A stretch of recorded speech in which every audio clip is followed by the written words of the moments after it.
Sometimes your content needs to marinate like a tender piece of steak, or mature like a fine wine. Now then, hey folks, I'm Rob. Welcome back to vidIQ, educating you on your YouTube journey. And today's lesson is all about why people are still not watching your YouTube videos. If you're a regular here, you will know that we already covered this topic by exclusively looking at the data, which will tell you why people don't watch your videos. So in this video, we're going to focus on you as a creator and the mindset you need to adopt to get viewers to watch your content and fall in love with your channel. Yes, folks, that's right. We're talking about channel focus yet again. Yes, folks, I've talked about channel focus so much, I'm now blue in the face. But having said all I've said about channel focus, it continues to be one of the biggest common mistakes creators make. So it needs reinforcing. But first of all, I need to fix this. Oops. That's better. Let me put it to you this way. Just because you like Fortnite, WWE, and NFL doesn't necessarily mean that your audience likes exactly the same things, nor does it mean YouTube can correctly categorize your content for the right audience. And that's what we mean by target audience. You should, to fine detail, know exactly who should be watching your content and why. And every time you deviate from answering that question, you're missing your target audience. Ultimately, what you end up doing here is making videos you would enjoy watching on YouTube. And in principle, there's nothing necessarily wrong with this approach. After all, tech YouTuber Marques Brownlee, otherwise known as MKBHD, preaches this concept. But at the same time, Marques is also a keen golfer and an ultimate frisbee player. Other than very occasional mentions of these two other passions in his life in his videos, he sticks strictly to tech. In summary, he makes videos he would like to watch on YouTube about tech. If he wanted to make videos about ultimate frisbee, he'd probably start a brand new channel on the topic. It is very common for creators, especially smaller channels, to be first discovered on YouTube for doing a certain thing, be it building a PC, a speedrun on Minecraft, comparing hair products, or a morning exercise routine. And so whatever that thing is, and is known to be successful with your audience, you should try and keep that element of your content as a key through point through your content going forward, at least to begin with. That central theme is what you're going to hit your target audience with time and time again, unless of course you are intentionally experimenting with your content, and there's nothing wrong with doing that either, as long as you know where your core audience currently is. While it may be tempting to use your growing subscriber count as an indicator of channel focus, it can be really misleading because subscribers don't automatically translate into views.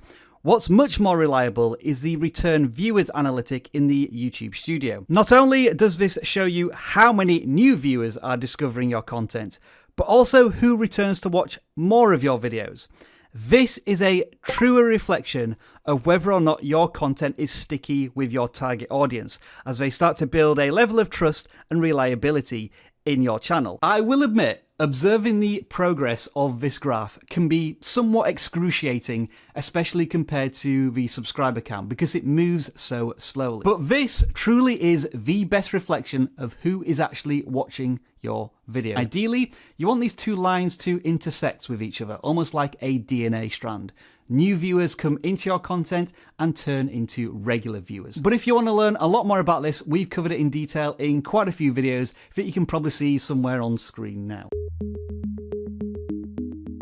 This is a pretty useful exercise to try even if you've been on YouTube for many years. Go back to this time last year and watch one of your YouTube videos, or if you've not been on YouTube for that long, go back to your first video and watch that. You'll probably remember the general gist of the video, but, and this is crucial, you won't remember every single second of it, which means you can look at it with a more objective eye. And it's at this point that you're likely to say to yourself, this video is absolutely terrible, even I wouldn't watch it. If you're not saying that, you've got a problem, because you've not invested any time into improving yourself as a video creator. The problem we all have as creators when we first launch a video on YouTube and this is unavoidable. We're too emotionally invested in the success of that video. We are willing to forgive shortcomings in the video because we put so much time and effort into just getting it released. The problem, of course, is none of your viewers have gone through that journey, and they will take the video at face value against everything else on YouTube. So now, after a year, the video's been out there, it's done what it's going to do on YouTube, and you can look at it with a keen critical eye. And that's what I've done here. Admittedly, I've only picked out the things that I think can be improved in this video, and I still think there's many good things about the video, and at the same time, some of those issues I still haven't fixed today, but at least I'm aware of them, and I'm trying to improve them with every single video that I make. It's that 1% improvement every time that's going to get you from point A to point B as a content creator. This is the constant mindset within a successful creator.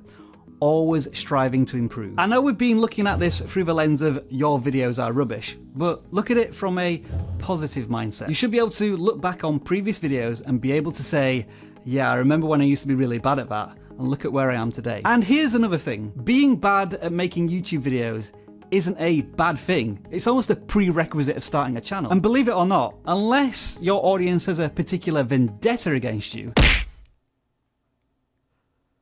they want to see you succeed as well. The real challenge is to get that audience to care about the content that you're making, to understand the journey you've gone through just to publish the next YouTube video. And that's where we go back to channel focus, being consistent with your target audience, building up trust with them, developing a relationship, making them care. And if you care about this video, give us a thumbs up right now. On a more serious note, if you're up for doing this, pause this video right now and go back to one of your older videos and critique it in the comments below.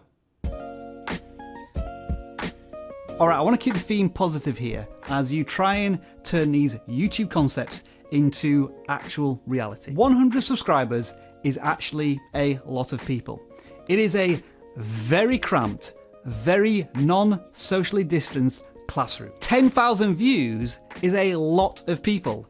It is a small stadium full to capacity. Sometimes along our YouTube journeys, we forget what we've already achieved. Again, go back to videos that you made 6 months, a year ago, and see how many views you were getting on those videos after the first 24 hours, and compare them to where you are today. The chances are you're getting a lot more views. And if you're not, if you're stuck where you are, then again, you've got some problems that are probably already been addressed by everything we've talked about in these 2 videos about why nobody watches your video. The truth is, people are watching your videos, but you sometimes lose sight of this when you have goals that are way off in the distance. Gaining 3 subscribers today when you're 800 away from 1,000 subscribers is going to sting because you feel so far removed from that sweet, sweet YouTube money. But on the other hand, 3 subscribers a day for an entire week is over 20 subscribers, which for a channel that's just starting out is pretty damn epic actually. The majority of the time, if you as a creator are getting frustrated with your progress, then you have unrealistic expectations and it's time for a bit of a reset. If you, video after video, continue to send good data to YouTube, be it through click-through rate, audience retention, watch time, and so on, and your audience continues to grow and engages more and more with your content, then I guarantee you, eventually, you will be rewarded. But sometimes, in this YouTube journey, you need to exercise a great deal of patience. Or just make some Minecraft shorts. I think I've mentioned that before, yeah? Sometimes the content you make doesn't immediately deliver results for your channel. On the contrary, sometimes videos underperforms given channel expectation. This is most often the case when it's educational content and specifically search-driven content. Often what we do in research mode is search for a topic and see the highest ranked video and say to ourselves, yeah, I can do a better video than that. And you do so, and then nothing really happens. Instead of a deluge of views and your video racing to the top of the search rankings, it's more a dribble and you find your video ranked 22nd. But it's not over yet, because this is another occasion where you're going to have to exercise patience because you're playing the YouTube long game. More often than not, especially when you are a smaller channel, it takes time for YouTube to appreciate this search-based content. And if that video, over time, because it's been searched for, continues to send positive signals to YouTube, then eventually YouTube is going to start testing that video a little bit more higher up the search rankings. And as a result, views, unlike standard videos which fade over time, will actually begin to climb. Of course, what we're talking about here is the classic evergreen video maneuver. And this is where you need to set expectations and sometimes have nerves of steel, because these videos can take months, no, sometimes years to pay off. More often than not, you're injecting content into an already well-established video topic. It was valuable information a year ago, it's valuable information today, it's valuable information a year into the future. Sometimes your content needs to marinate like a tender piece of steak, or mature like a fine wine.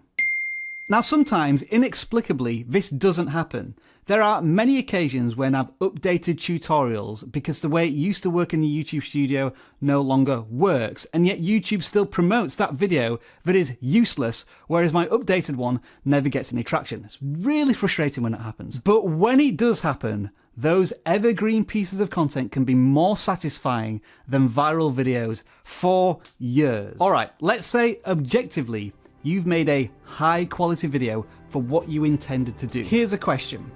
From a viewer's selfish perspective, what's in it for me? In the whole, and let's be honest, because we do this ourselves, viewers can be fickle, untrustworthy, very impatient. I, the viewer, came onto this video because I wanted to be educated or entertained or emotionally moved in some way, and I'm sorry, I just don't get it. This is a goal that we all need to achieve on YouTube. Instead of thinking, what's in it for me as a creator, or indeed, what's in it for me as a viewer, collectively, we should all be asking ourselves, what's in it for us? And that's your very tough challenge and job as a creator. And the more you do that, the more people will watch your content. And your code emojis to put in the comments to confuse any viewers that didn't get this far into the video is to rate that video you watched from your channel from 6 to 12 months ago out of 5 stars. I'm gonna give myself a solid 3 stars.